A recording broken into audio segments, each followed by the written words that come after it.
Oh yeah, baby. To the ingredients.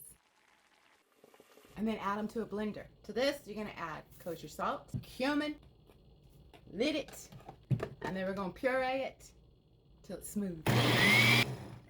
And then you taste it. See if it needs any more salt. We're good. We just made breakfast salsa. For our burritos, we're gonna start with 4 yellow Yukon potatoes. Take some vegetable oil and you're gonna brush them lightly all over. Then you're gonna bake these at 450 for 1 hour. And then cube them up. Now you're gonna fry your potatoes until they're crispy. 7-8 minutes. Remove the potatoes, drain them on paper towels, and then add your chorizo. Add onion and jalapeno. Cook this until the onions are soft. 2 to 3 minutes. Add your potatoes.